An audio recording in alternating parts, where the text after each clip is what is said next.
This is Small Talk with 101 ESPN's Michelle Smallman. Hey everyone, what's up? It's episode 144 of Small Talk. Steve Ceruti and Michelle Smallman are here with you.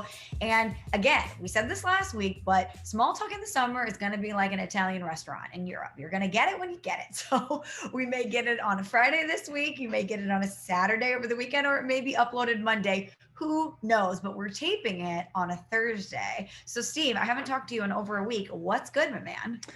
Chilling. We got the Euro going on, and I got some other soccer content. We've done a lot of soccer content on the pod recently, so I apologize. But there's like a very different one that I want to talk about that was kind of serious and wild at the end of the pod, so we'll get to that in just a second. But the games have been great. It's awesome to have like a cool world sporting event on during the middle of the day while you're like working and hanging out. So yeah. I'm fired up about the Euro.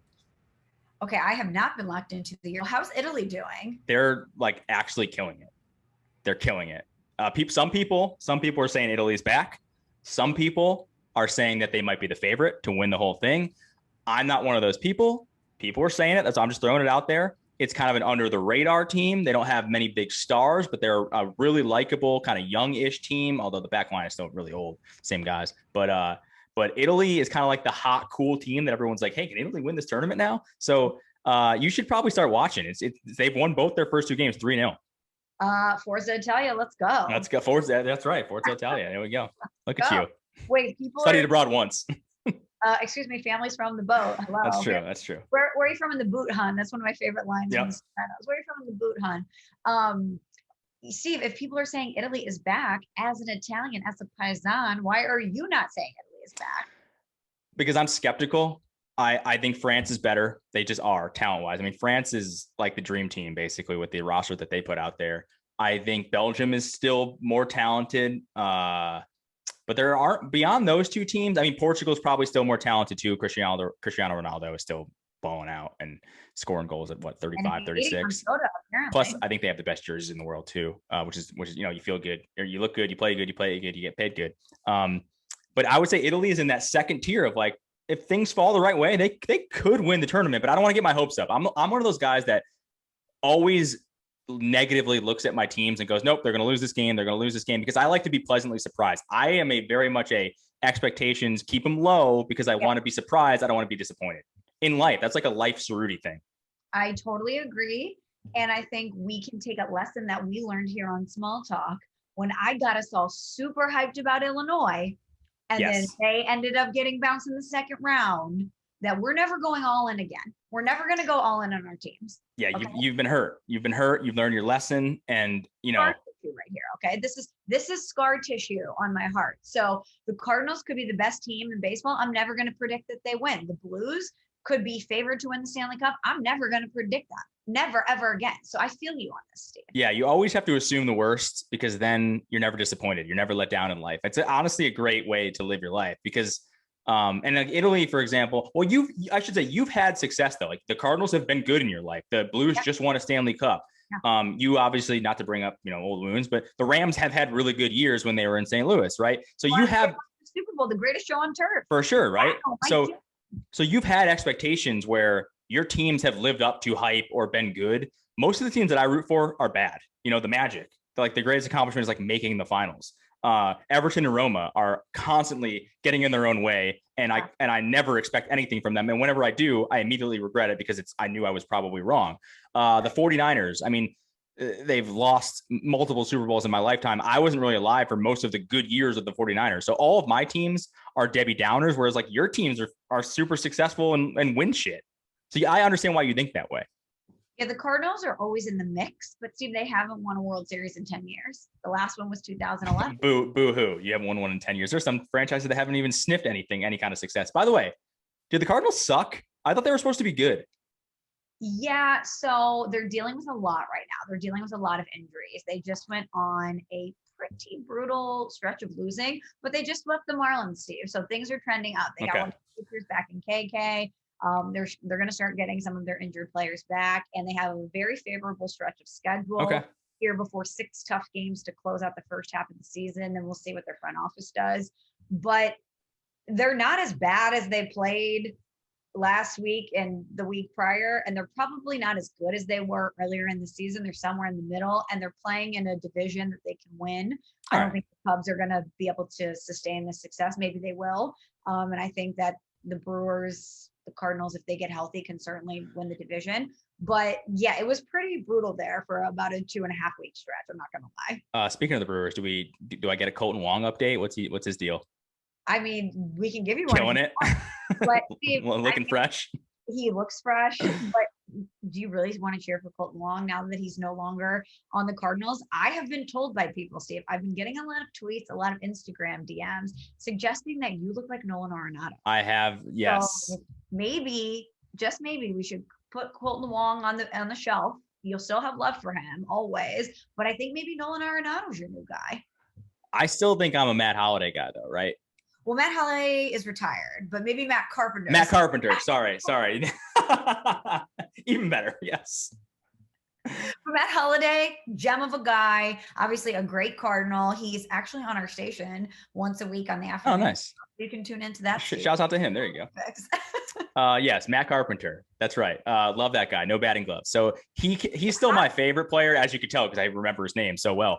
But Nolan Arenado, definitely second. Definitely my second favorite Cardinal. Well, Matt Holliday. Matt Carpenter has been hot lately. He's been stepping up. Some would say Matt Carpenter's always hot. I'm just saying. You know what? No big deal. That is your opinion, and I love it. You don't think he's? I mean, I guess I won't even ask you that question. I think he's a good-looking dude. I think he's kind of a badass dude. Yeah, he's got the dark features, no batting gloves. You know, I like that kind of guy. That's my kind of guy. On him at all? I'm just saying from a production standpoint. I'm talking about from a life standpoint. Okay, you're talking about from an aesthetic standpoint. Yeah. Okay. Well, I want to circle back to something that you said. You were talking about how it's one of your life mottos to come in kind of underwhelmed, just like assume that things are going to go wrong. And I wish you would have told me that a few weeks ago, because we've been talking about how you're going to get the pod when you get it, because we've both been super busy over the past few weeks. But what you don't know is that Steve and I both bought houses and they both fell through. Yeah. Good times. We're killing it. Times. We are just thriving over here on Small Talk. So I wish you would have given me that mentality before I bought a house, told everyone I bought a house, went through all of these moves to then do things for the house and then have it fall through, because that was quite the blow. Yeah. And you too, obviously, I know. It is. And Maddie, my wife, is a realtor, so I kind of have like more perspective on this than other people do. Like, I understand how the inspections go, but yes, we both did go in, and our bids, we should say our bids got accepted, right? Yes. On houses. Oh yeah, and full go. And you know, if they fell through in inspections, like that happens from time to time, but it is a bummer no matter what, because you get excited. You're like, oh, this is great. And then all of a sudden it's like, hey, we need a new AC system in this pitch. And it's like, well, I don't know if I want to pay 30 grand to do that. Let's go back to them. And then it falls through. So it is what it is. But it's disappointing, but it's good. It's good information to know. But no, nonetheless, I think, you know, for you, like it would be like a first time home buyer situation, which I understand why you would be excited. Like you would be pumped about that. And it was a really, really cool house. It was very Michelle. But like, again, you'll find something, you'll figure it out. Maddie's motto is always like, this wasn't the house for you. Like that's how she kind of like goes by. Like if it doesn't go through, this wasn't the situation for you. So I kind of live by that too. Well, that's a good motto to live by, because I obviously saw your house and adored it. It had a sick backyard with a pool. I was like on my way coming to do a live Small Talk at the pool. And you saw my house, which was definitely very me. Yeah. It was old school with like modern touches. Mm-hmm. Like very impractical, but fun.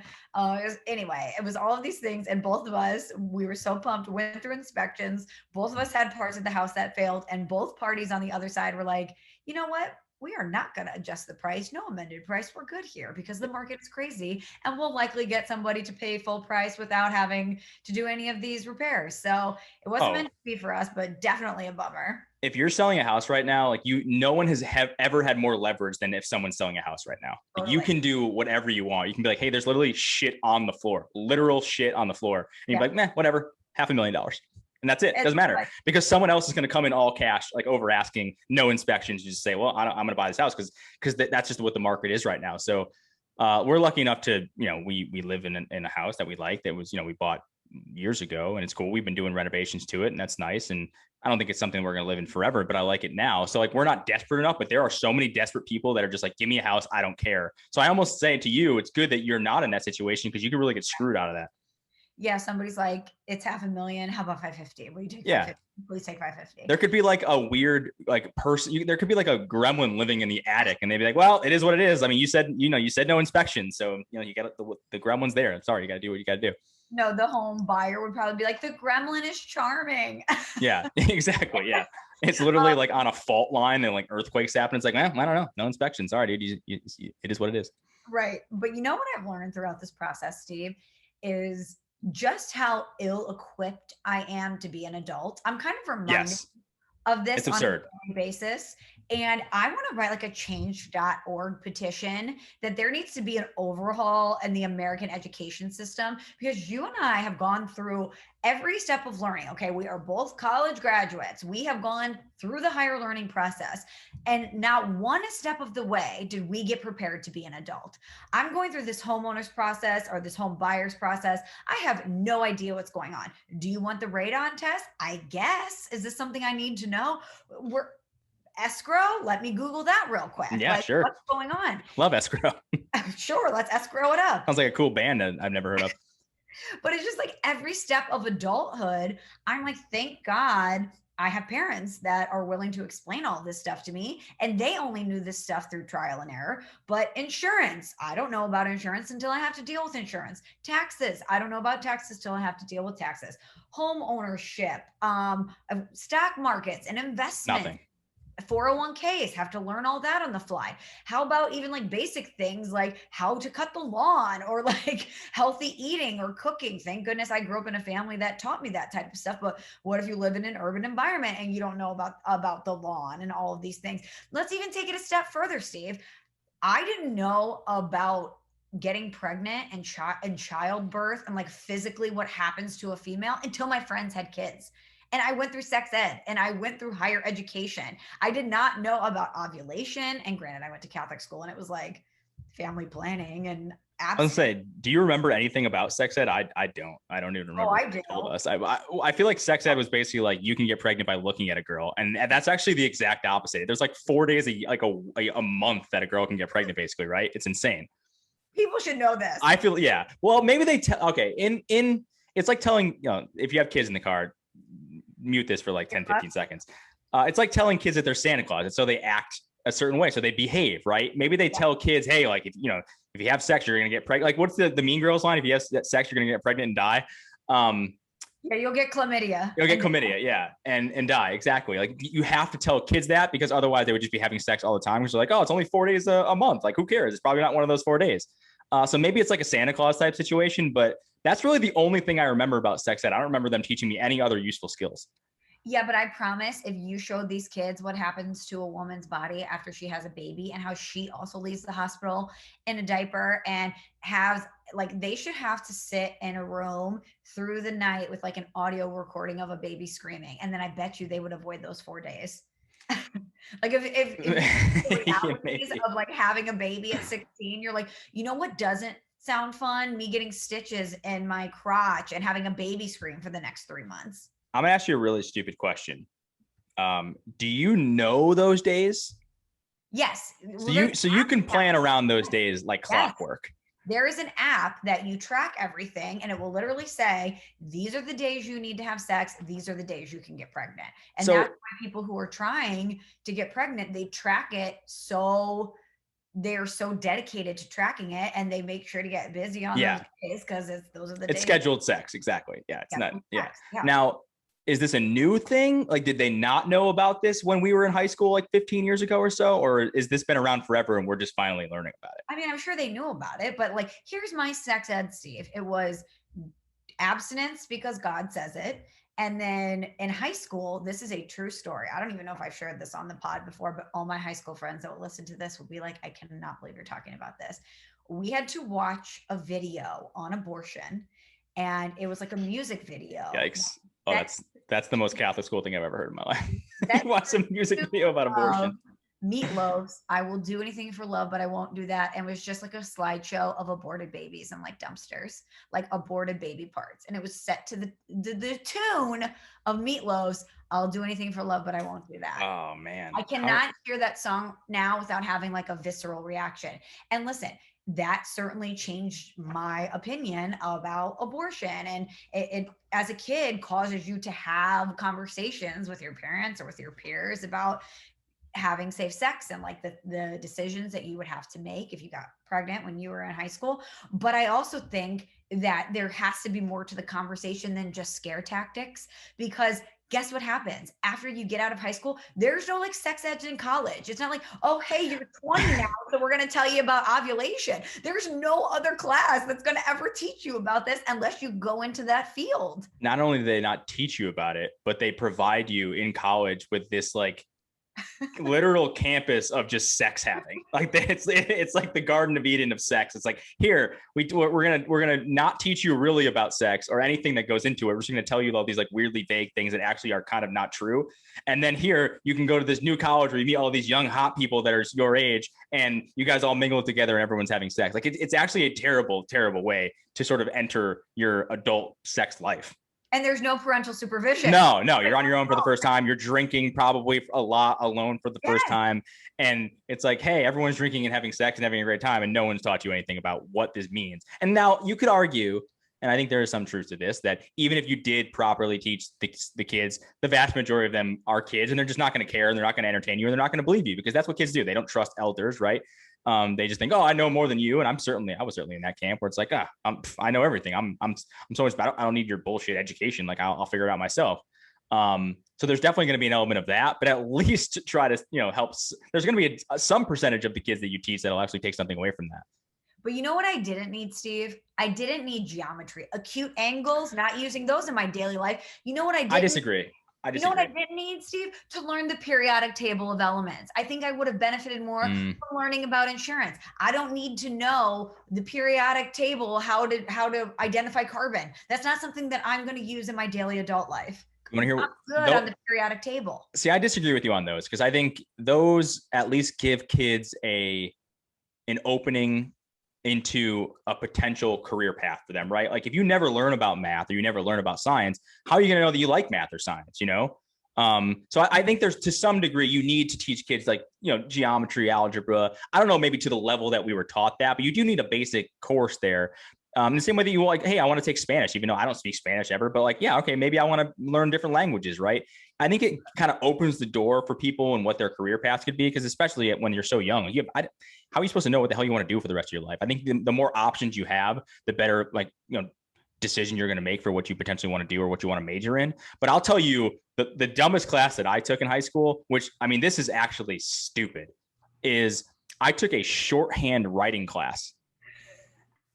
Literally a shorthand writing class where it's like you're shortening words and phrases and there's symbols for things, because it was like, oh, when you get to college, you're going to be doing all this note taking, right? And for all your notes, you'll be able to do shorthand, so you're not going to be behind in the professor's lecture.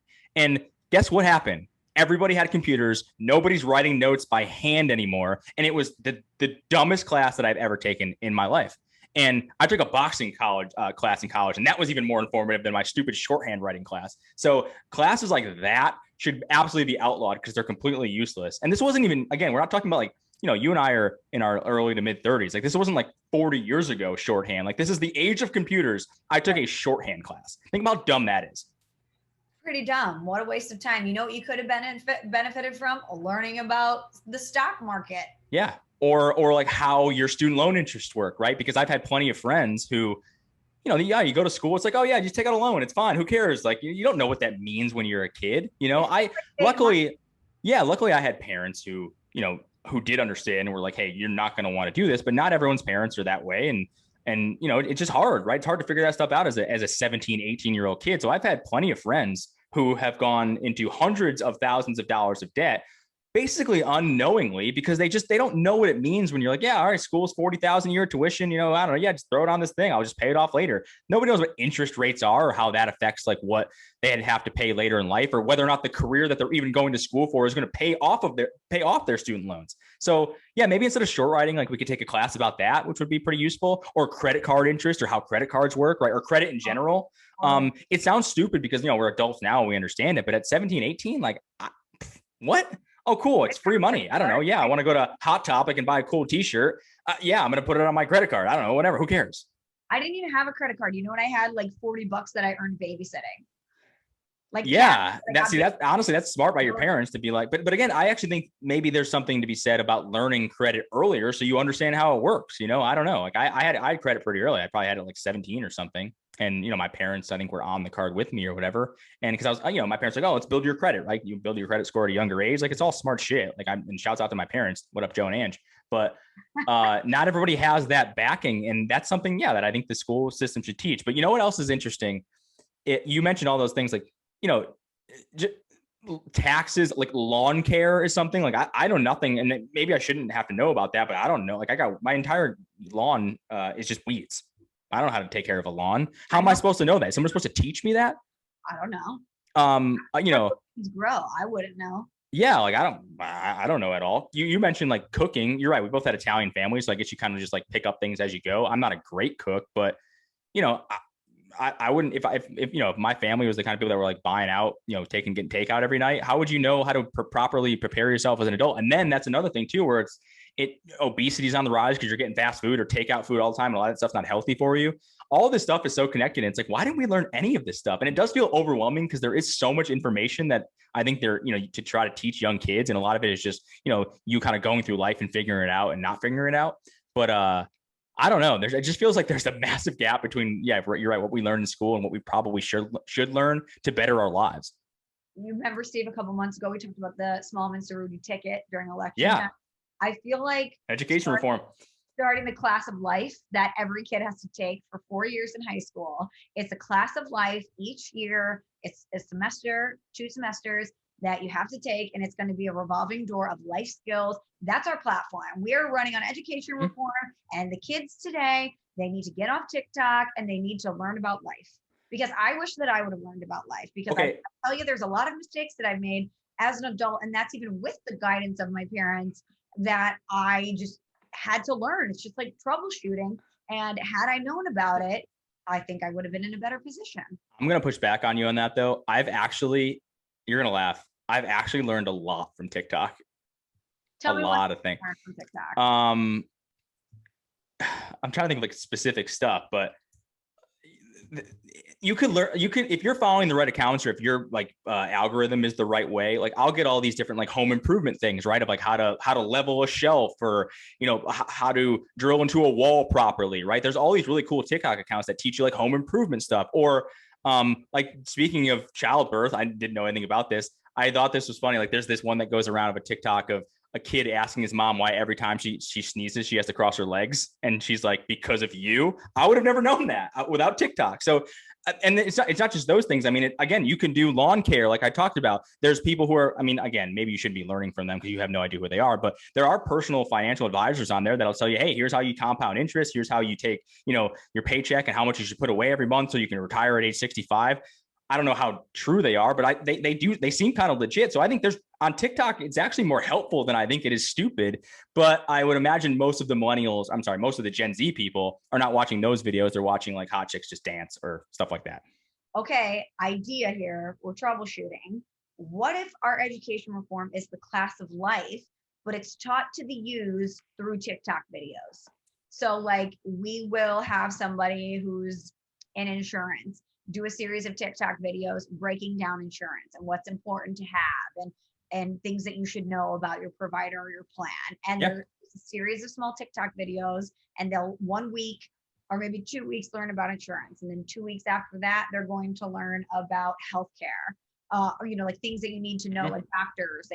Car maintenance. Car maintenance is a huge one. So this is it. This is our platform. Teaching the youth about life, about adulting through TikTok. I think it's a great idea.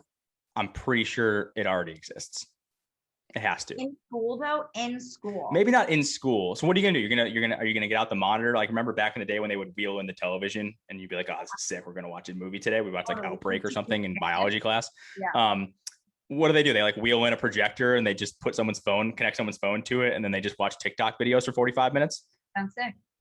I don't know if kids have the attention span. Well, I guess maybe they're only like 30-second videos. So I guess it would work. But moving it forward, their homework is to then do the task and make a TikTok about it. Okay, so like unclog the toilet. Here's how you do it, right? Yeah, I mean, you're making sense. I just don't know are kids always going to be kids and just not care and not pay attention? Because that's what kids do. Like sometimes in life you have to make mistakes to learn too, you know? On TikTok, Steve. So let me show you something. Yesterday I was at Busch Stadium. My dad was in the Cardinal Hall of Fame afterwards, which is outstanding. If you live in St. Louis, go to the Cardinals Hall of Fame. So George Kissel, who was like the founder of the Cardinal Way, very brilliant man. He said this, Steve, tell me and I'll forget. Show me and I'll remember. Involve me and I'll understand. So involve the kids and they have to make the TikTok themselves. If you involve them in it, they're going to be better adults. What's the line famous? I totally agree. But what's the famous line from the Bible? It's not to keep with your Catholic school theme here, but it's like, give a man a fish and you feed him for a day, and teach a man how to fish and you feed him for life or something. Isn't that like the actual phrase? I truly believe that. That's the kind of learner I am. And it's funny, like in my new job, like I'm training new people, right? And I have some people that I oversee as their manager, right? And I always like think that I'm like, I want them to do the stuff that they have to do, because you're not going to fully learn something until you physically do it. You can tell me how to do something 100 times and it is not going to resonate in my brain. But if I do it once, I will figure it out. See, we've solved it. Yeah, we've solved education. Joe Biden, hit us up. What's up? We are available for a small fee. There's a call. We're here. Official podcast of the White House. No big deal. Sorry if you get the podcast a few days late. We're at the White House. Okay? Yeah, we figured it all out, Joe. Don't worry about it. You can go home now. Okay. Well, speaking of being an adult, Steve, part of my favorite, or one of my favorite things I should say about being an adult, is traveling. And your girl's back out on the road. I am home. Of course. I am home from a trip. And I went to a new place over the weekend. I went to Jackson Hole, Wyoming. So Jackson Hole is one of those places where I've heard so much about it. I've had numerous people tell me how much I would love it, including you.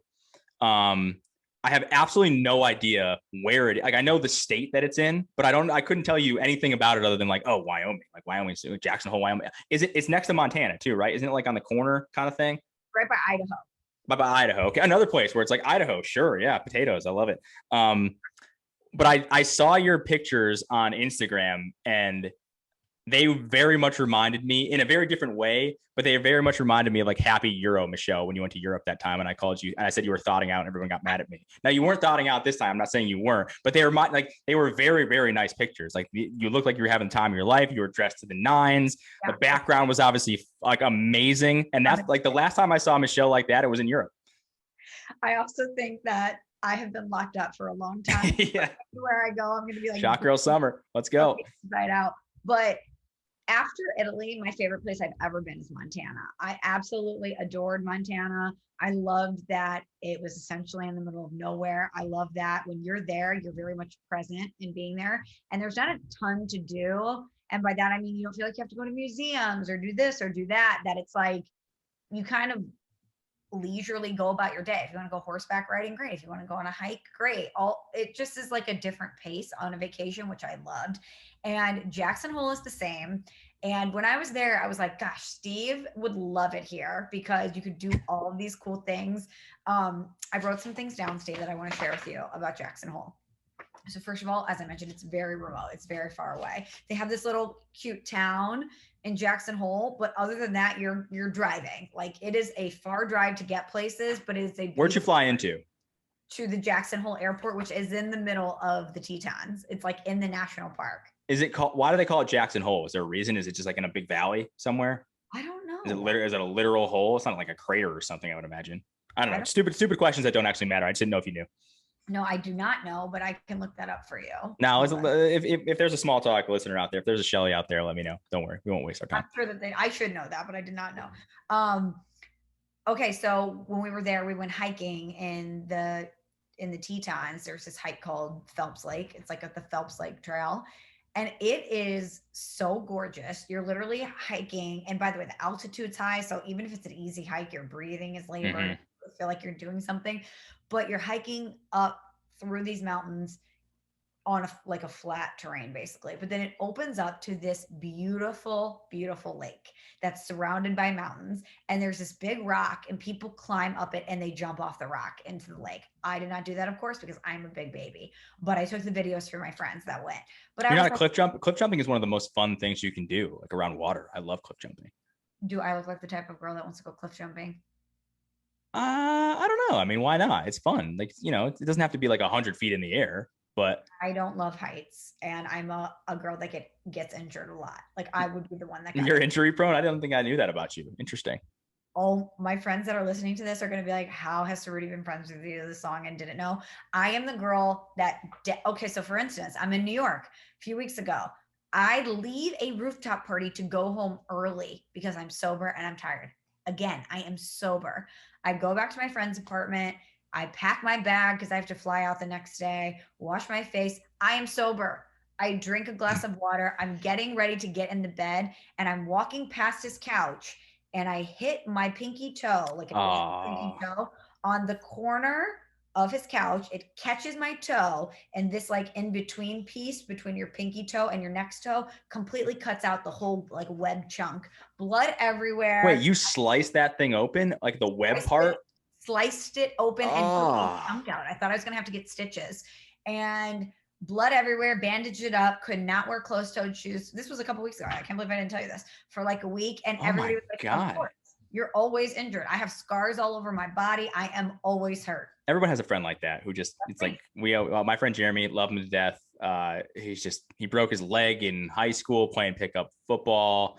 He constantly hurts his back. He broke his nose. Like the guy is just, we always joke, no matter what happens, like Jeremy's going to find a way to get injured. So you are the my friend version of Jeremy. That's wild. I would not have guessed that about you. Yeah, that's me. I'm clumsy. So I just don't think jumping off the rock is good for me. It looks like a glass. That's fair. It was very high, but it looked really fun. But I just know myself, and I know it's putting me in danger. Honestly, I respect that self-awareness. Again, I've always said that, underrated quality. So it's not for you. So that's fair. I know. And then I'm gonna get hurt, and then it's gonna ruin the trip, right? Yeah, it's gonna. You don't want to get hurt on vacation. Like, come on, what are we doing? And I had to run a half marathon the next day, which I was like, let's just not injure myself before that. Yeah. Wait, you? Okay. Yeah. No, I know what you're talking about. Wow, that's wild. I was running the half marathon and my calf started to seize up around like mile 11. And my friends are need more potassium, right? Is that what that is? I could have made that up. Water. So as I'm running, my friends finished before me. They're all three of them are waiting at the finish line for me, like maybe 100 yards from the finish line. I'm turning the corner. They see me. They're like, Michelle. I was like, yay, I'm going to finish. I'm running. And it's like my body saw them and they're like, we're done. My calf seized up so tight. It was like a ball that was coated in nails, Steve, and I could not run. I had to stop and stretch it out like 10 steps from the finish line. Oh, man. And my friend Matt, God bless him, was like, I will carry you over the finish line. And I was like, it doesn't count if you carry me. No, it's close enough. I don't know. 10 feet. So have you ever seen Romeo and Michelle's high school reunion? No, but that's the one with, what's her name? Lisa Kudrow, right? Yes, it's so good. Well, there's a scene where Romy is trying to get out of a situation in a club with a guy. And she's like, I'm sorry, my shoe filled with blood. And she like drags her leg out of the club. That was me crossing the finish line. I was literally dragging my left leg across the finish line. Did I ever? So embarrassing. Did I ever tell, that reminds me of like injuries that people try to like conceal, right? Because they're too embarrassed to have them. Did I ever tell you the story about my friend who was my roommate freshman year? And the girl he was hooking up with that fell out of his bed? I don't think so.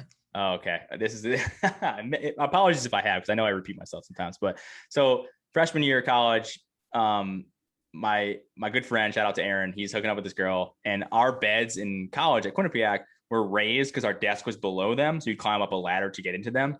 Okay. And at some point in like the middle of the night, like she was I don't know if she was leaving or she had just fallen in her sleep, but she fell out of the bed, which is again probably like 6 or 7 feet off the ground, hits her leg on the corner of the desk. And everyone's like, oh my God, we heard this big commotion. Like, what's going on? Oh my God, are you okay? She's like, yeah, no, I'm fine. I'm just gonna leave. We're like, okay, sure, you don't want anyone to walk you home? She's like, no, I'm fine. Turns out she broke her ankle and walked all the way home to her dorm, which was like not that close. She broke her ankle and was too embarrassed to tell anybody that she walked on a broken ankle across campus. It was unbelievable. I've never respected anyone more in my life. I'm like, that is some tough ass shit to walk with a broken ankle after hooking up with somebody. So shout out to her. Shout out to her. I know. Embarrassment's a hell of a drug. Yeah, your embarrassment must have been adrenaline. Totally. I don't know how I would have been able to do that. I wonder if she got there and was like, oh, it probably didn't hurt because she was so hyped up on it. You're right, on adrenaline. Just like, I just got to get out of here. I don't want to talk to anyone. That she was like, holy shit, my ankle is broken. This is crazy. So yeah. We got in the room with her girlfriends and she is like, someone call an ambulance. Yeah. Kindly, please. Yeah. Good times. Okay. So that's a great story. Back to Wyoming. They have this thing, Steve, at gas stations there called Slushies. And it's a slushie with alcohol. Oh, it's and amazing. You get them at the gas station and they are so good. It's like a fountain type deal. Yeah, like a 7-Eleven. Like at a 7-Eleven. Like a slushie or Slurpee or whatever they're called. Yeah. Like a Slurpee, but with booze. And they're at the gas station. Wait, so it's like froze? Is it froze? It's but with like vodka or tequila or gin or whiskey. And they're like fruity and so flavorful. They were awesome. What flavor did you get? The one that I got was berry. It was like berry, raspberry, a little bit of peach in there. Or I think it was peach. And then it was vodka based. And you couldn't even taste the booze. It was so good. I love me a good alcoholic dessert. Although I will say this, you know how they have the alcoholic milkshakes where it's like chocolate ice cream with, I would assume it's vodka. I don't like the milky ones, but if it's a fruity slushy type thing, like you remember when we were in Chicago, the tequila popsicles that we had, those were dang. Yeah, I would say we were probably pretty hammered at that point, so I don't blame you. But I remember because they were so good. But if you had, one of those and you're drunk, there's that much alcohol in them. Oh, was that what we did at that place by the river? It was like an outdoorsy kind of bar, but it had a roof to it. Yeah, there were tequila popsicles, and I don't remember the flavor necessarily, but that is dangerous. That is like, help, I'm in danger. Having one or two of them and you're done for the day. Yeah, and that we had already been drinking mimosas and we had the frosé. It was a hot ass day that day, but yeah. So I'm very pro alcoholic dessert. That was a rough day for us, Steve. That was a rough day. Yeah. But I was like, why do gas stations all over the place, if you're selling booze at a gas station, and when you left, they put a piece of tape over it that had like a seal basically, so that you couldn't drink it in the car. You had to wait till you got home, because if a cop pulled you over, they would know that that's what it was. That's probably, I'm like, every gas station in America, if you're selling beer or if you're selling alcohol or wine or whatever, you should be selling slushies. You should. I feel like that would be in any like major city or cool town like that. Whoa, come on, you make a killing doing that. What's funny in Connecticut, I don't know what it's like in the Midwest. I imagine it's a little bit more like lax, but all the liquor rules here are so strict and stupid. Like for the longest time, all the liquor stores closed at 9. You couldn't buy liquor on Sundays, and they're all like stupid Puritan pilgrim rules that for some reason existed in like the 21st century, which made absolutely no sense. And then you go to like Pennsylvania and they're selling like alcohol at a Wawa and like CVS. And you're like, why the hell do I live in the Northeast where everyone's such a prude? This is lame. Steve, I come from St. Louis, where you can get alcohol literally anywhere. You could go to the baby store to get diapers and it'll be like, want a mimosa? Or you want a solo beer? Want a 6-pack? You can get beer and basically bring alcohol anywhere in St. Louis. Things are different. I moved to Connecticut. I do not know one person. I move into my apartment, and by move in, I mean I fly there. My things are delayed for 3+ weeks. I'm sleeping on an air mattress that I bought at Target, and I have none of my stuff. I'm living out of a tiny suitcase with my iPad, like watching Entourage, crying every night. And I'm like, you know what this situation could use? Some wine. So I go to the grocery store and I get my groceries, probably like pizza rolls or something like equally depressing for the situation. Hey, settle it. Pizza rolls are great. Come on. They are, but like, I'm not trying to make a pasta salad or something great. I'm like, I have very little will to live right now. Pizza rolls are all I can muster. Like I need to, or maybe a lean cuisine. I need to like pop it in and peel off. Lean cuisine. Wow. Okay. So desperate. I'm looking, I'm like, where's the wine? And I say to the woman at the checkout, I'm like, hey, where's the booze? And she's like, at the package store. I'm like, what? And she said it like that, like she was in Boston. What? It was like, whatever, some accent. And I was like, I'm sorry, what? And she's like, yeah, we don't sell liquor here. And I'm like, what? And so I had to go to this very suspect store called the Package Store. The Packy, yep. There you go. The Packy, which is just a liquor store, but it makes you feel, I mean, kind of like an alcoholic. Disgusting. Yeah. That you have to go to the liquor store. I'm going to the store for alcohol. I'm going to a specific venue to get alcohol instead of here in St. Louis where it's like, oh, I'm just going to get a beautiful bottle of wine with my cucumbers. Like, nope. It just makes you feel so grimy. So I remember buying like a case of wine because I'm like, I never want to come back here again. Never having this experience again. Yeah. No, it does suck. It doesn't make any sense. I honestly, I'm a Connecticut defender, Northeast defender. There's nothing to do to defend it here. It's stupid. It doesn't make any sense. Although they've since somewhat changed those things, but you still can't buy booze at like a CVS or something, or like a, convenience store. You have to buy it at a package store, at the Packy. What's up? And they are usually, depending on where you are, but if you were in Hartford, it was probably super sketchy. It was sketch. Trust me. And I walked in and it was like, we are not in Kansas anymore, Toto. Okay? Like, we are not in the Midwest anymore. You walked in saying, I need a cup of alcohol. I need every ounce of alcohol you have. Okay, so final thing on Wyoming for me, on our last day there, our friend Dan has a friend who owns this great ranch in Wyoming. It's called Diamond Cross Ranch. And it is like 45 minutes from Jackson Hole. You have to drive through Yellowstone. I think it was Yellowstone that we drove through to get there. The scenery is stunning. And then you get to this ranch and it's literally in the middle of nowhere. And they have this beautiful barn and it's this incredible view of the mountains. And we drove through the property and like we had to drive through this creek, like through water to get to this spot that was just an open field where we started a bonfire and we laid down some blankets and we cooked hamburgers over the fire and we just drank and ate chips and talked and hung out. And it was so fun. And in talking to the people that own the ranch, do you remember how Kanye lived in Wyoming when he wrote his most recent album? Yeah. Well, he had this big album release party and it was at this ranch. It was at the Diamond Cross Ranch in Wyoming. So it was so cool to get to talk to them about what it was like to have this property in the middle of nowhere in Wyoming that is primarily used for weddings, and all of a sudden to have Kanye and the Kardashians and all these, and I think Dave Chappelle was there, or Chris Rock. They were telling us about all the people that were there, but just to kind of last minute have to put on this big production for an album release party. It was really cool. I wonder if a Kanye party like that would be fun or a chore, because he's weird. We know he's like pretty particular. And like, listen, we're not judging because you and I are I'm definitely very particular. And he's probably the most particular. But I wonder if that would be fun, or you'd be kind of like walking on eggshells and there would be like weird shit all around you constantly, Yeah. So they said that he was great and that the Kardashians were great. I think, at least just from having this conversation with them, and they do this all the time with weddings there, but I think as it pertains to you and I, you have to deal with a lot of people. Kanye has like a lot of different people that are coming that are trying to arrange travel and vendors. And I know that since it was an album release party, they had speakers and setup and all of these things. And I think in a normal event, you have all of that. But I think when you're dealing with someone like him and you're having even more logistics to pile on top of that, it's probably a lot. But they said that they executed it and that it was an awesome thing and a very cool experience. Did he record the album there too, or no? Not at this ranch, but in Wyoming, he did. I was gonna say, because some of those guys, like that's like the Boney Bear thing. Doesn't he like hole himself up in like the middle of like a snowy cabin in Wisconsin and just he makes banging music? I just amazing like how the creative process works. And I imagine for Kanye, I remember you turned me on to Dissect, the podcast. Yes. And Beautiful Dark Twisted Fantasy obviously was the one that they did on that, which was great.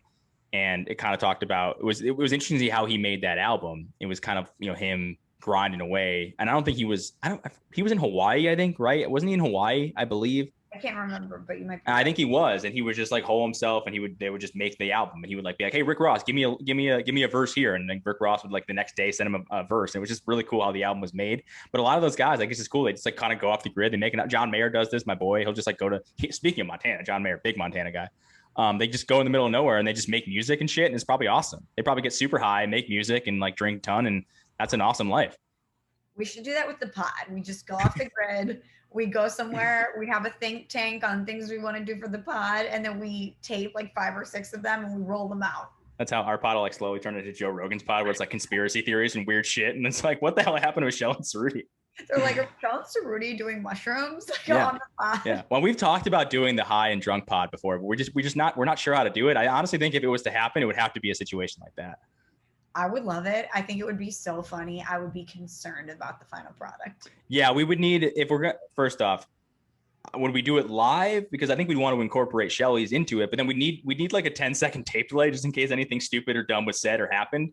So we would probably, it'd be quite the production, but there's definitely something there. So if you are someone who knows anything about this, let us know. Maybe we can get this off the ground.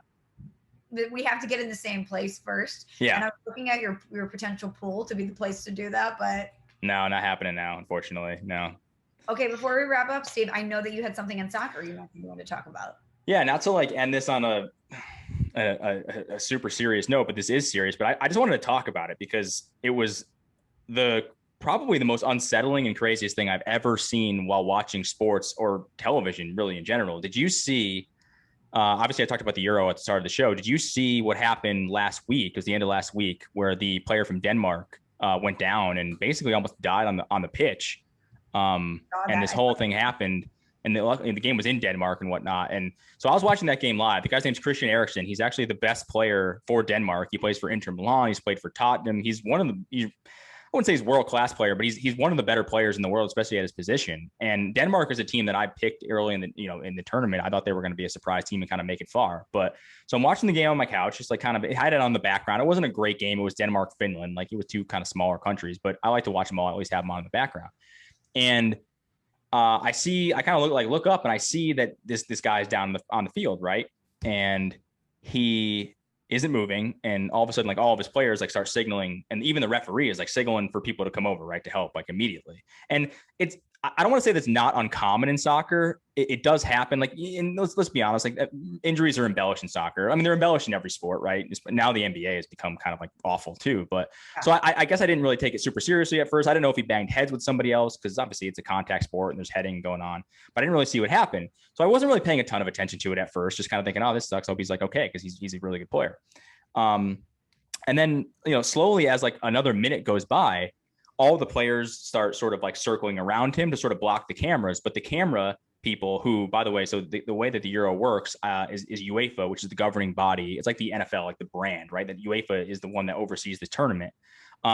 They control the feed, right? So they give the feed to every country. So America gets the feed, Europe gets the feed, Asia, Africa, like whoever is the rights holder, they are the ones controlling what you see. They have different people calling based on the language calling the game, but they control what you see. And about a minute after that happened, they did a close-up on Christian Eriksen's face, and there was just nothing there. Like it was, I assume he got knocked out, right? And was just, maybe again collided heads with somebody, and just, obviously had a concussion or whatnot. So again, like super serious thing, but not, I wasn't really thinking anything of it. I figured he would be fine. And then all of a sudden, like the medics are out there, and you can visibly see them giving him CPR on the field, like something that I've never ever seen before in a sporting event. Never seen before. Now I know like there have been athletes in lower level leagues that have, had heart conditions and died on a field or somewhere. Hank Gathers years ago, the basketball player. Len Bias was a cocaine thing, but like that has happened, but never really on the field like that, especially at a major tournament like the Euro. So they're literally giving this guy CPR on the pitch. And all of a sudden, like I just sit up and I'm like, what is happening right now? So I immediately text my friends and I go, hey, what the they're giving this guy CPR. What is happening? You guys watching this? And they're like, yeah, like, what's going on? So then, they keep doing camera shots and everything's going on. Again, it's kind of a full stadium because it's mostly back to capacity. And the players continue to sort of cover him so you can't see what's going on.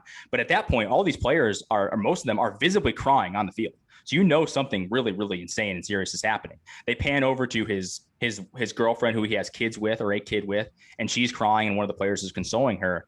And they've gotten a lot of shit for that. They've gotten a lot of shit for the way they handled it. Because again, first the close up on his face, the close up on his girlfriend, the way that they tried to sort of like invade his privacy at a moment in which his life was literally on the line. We didn't necessarily know it, but a lot of people were saying, hey, go to break. Don't show these images, show the crowd, don't show the shots of him. And this was happening the entire time. So that's probably about 5 minutes in. And then at some point, while all this is happening, you can still kind of see Christian Eriksen's lower half. And so you see his legs, and all of a sudden you see them like kind of jolt, right? They're jolting and I'm like, holy shit, they have a defibrillator out, a defibrillator. I can't even pronounce it. And Michelle, when I tell you, when that happened, I was sick to my stomach. I was literally nauseous. I'm like, is he dead? Like, is this guy on the field dead? Like that's the only thing that can go to your mind, because why else would they be using that? And again, players are crying, they're doing this whole thing. So this is about a 15-minute ordeal, right? And they finally get him on the stretcher and they wheel him off. and there's basically coverings, like they have flags and jerseys, and all of his teammates are walking him off the pitch. So you really can't see anything that's going on. You have no idea what happened. Like you can be like, this guy might be dead. And, so for about 15, 20 minutes on social media, people were just saying, oh my God, what did we just witness? Like, this is something that we've never seen in sports before. It was so sad. I'm literally sitting there. Maddie came home as they were wheeling him off the field, and she saw like how pale I was and was like, what's wrong? And I'm like, this guy, this just happened. I explained it to her. So she sat down on the couch too. And luckily, about 15 minutes later, a picture on Twitter surfaced of a photographer at the game. He caught somehow like an angle of Christian in like behind the flags and behind the players, of him awake, alert, hand on his head, but like definitely his eyes were open and awake. And people kind of finally got optimistic. And then later on, word came out that he was actually okay and alive and was in stable condition. His life wasn't in jeopardy. But Michelle, when I tell you that we've grown up watching sports our entire lives. Like crazy shit happens. Like I've seen the Kevin Wyoming injury, right, where his leg snaps in the championship game, which I couldn't even watch. It was that disgusting. But the Willis McGahee injury. I mean, there's plenty of injuries that you see and things that happen on the field that are really uncomfortable to watch and sad. I have never felt that way watching anything in my entire life. Anything. I was sick to my stomach, and I could only imagine what his teammates must have been feeling like when they were watching their friend, their guy, and not knowing whether or not he was going to make it out of the situation. And, I don't really have like a take on it, or there's really nothing to say. I just feel like I wanted to talk about it because it shook me so much to my core, Michelle, that I wasn't okay like the rest of the day, even when I knew he was okay. And I'm thinking about, they threw it back at the studio, and these guys that are there because they want to talk about sports, right? They're analysts. Our guy Tloman was there. He was talking about different things. Guys from all over the world, they're there to break down games, and all of a sudden they have to talk about whether or not a player, may have died on the field or not. And I thought the studio host did obviously a great job, but it was just one of the most surreal things that I've ever experienced in my entire life as a fan. And I'm obviously, I'm glad he's all right, but it's something that I don't think I'll ever get the image of burned into my head, out of my head, of his face when they zoomed in on him. And again, the broadcast coverage has gotten a lot of shit, and rightfully so, because I don't think they handled it in a very classy way. But I just want to say I'm happy he's okay, and I don't know if he'll ever play again. We don't even really know what exactly happened. He went into cardiac arrest. The doctor basically said we lost him for like for a while, and so he's okay. I don't know if he'll ever play again, but it's an incredible reminder of like how fragile, like we think things in life are so important, like, oh, this tournament is so important, like Denmark, oh my goodness, or whatever country you support, and then something like that happens and it completely throws your perspective off. So it's something that I'm never going to forget, and I'll never forget the feeling that I had sitting on the couch watching that thing unfold. Well, thank goodness that he's okay. My God. And I don't wonder, and I'm not defending the crew at all, the camera crew, but maybe they didn't really understand what was happening in the moment, and they were just trying to get the coverage. Yeah. Because I don't know necessarily if I was someone who's been a producer in that moment, if I would have really understood like this person. I guess when they have the defibrillator there, that's when you're like, hey, we can't show this or whatever. Yeah. But they were also saying like, why don't you, so for like 15 minutes, the play-by-play guy and the color analyst had to basically vamp, and people are like, why don't you just throw it back at the studio or go to or do something, do anything, and they didn't. And again, hindsight's always 2020. No one's ever going to be happy with anything, but it was absolutely surreal. I'll never forget the feeling of that. Wow. Well, I'm glad that you guys talk about it today, and I know, not to end on like a weird like a sad note or whatnot. I'm happy he's all right. And I just had to feel like I had to talk about it because it was so absolutely insane that it's just, it's crazy. Well, as your home for soccer, Small Talk needs to talk about big things that are happening in soccer. And this was a big thing. This was probably the biggest thing, right? So yeah, I appreciate you indulging me for that, because there's really like nothing to say. There's no takes about it, but for anyone that saw it, like it was surreal. Well, I hope that we never see anything like that again. I know. My goodness. All right, Steve, let's get to a review, shall we? Let's do it. Before we close this out, it says bags, ? Never gone to an ice cream truck, ? 5 stars.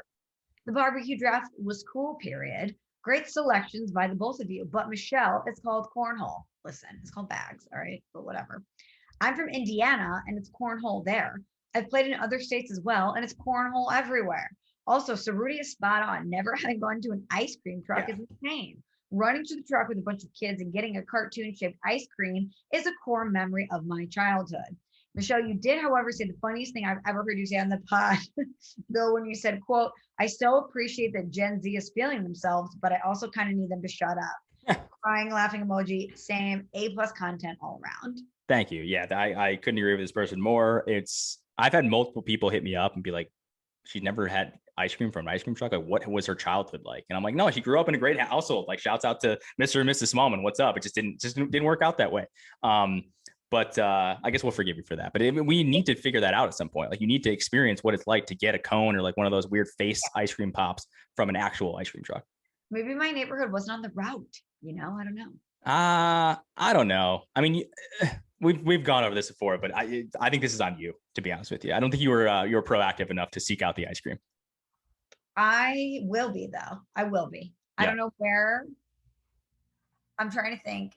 I'm going to New Jersey maybe in the fall, and I don't know if there'll still be ice cream trucks around the boardwalk, but I'll try. Yeah, that's a good point. Yeah, you were almost like an adopted daughter of New Jersey. Like, come on, that's like ice cream pop central.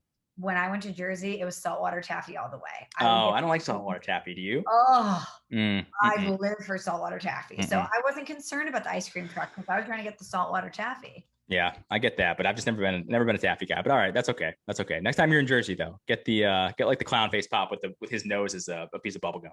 It's a good one. Oh, okay. Noted. I will go for it. And you know what? I'll FaceTime you and Maddie in so we can all experience it together. Yes. Yeah. There you go. Throw it on Instagram too. What's up? Oh yeah. Well, maybe we'll do an Instagram live. There you go. Experience it with me. My missed childhood experience. Okay. Well, thank you to everyone for listening. Steve and I may be back in action next week. We don't know because Steve's going out of town. So we don't know if he's going to be available, and we'll try it again this summer. Bear with us. We're just trying to piece this thing together. Yeah, we're busy. I don't know what you want us to do. It's okay. We'll be around sometimes. As Ricky Thompson says, Steve, I am booked and busy. Okay. Yeah, I got shit to do. Here we are. After a year of having absolutely nothing to do, we're thriving this summer. We're trying to fit everything into like a couple of months here. I know. So thank you for listening. We are sorry for the inconsistent rollout of these things, but bear with us. We'll get it to you when we can. Yeah. Steve and I will be back in action soon, but until then, teach your kids about escrow. And you can skip shorthand. Thanks for listening to Small Talk. Subscribe on Apple Podcasts or the Podcast One app.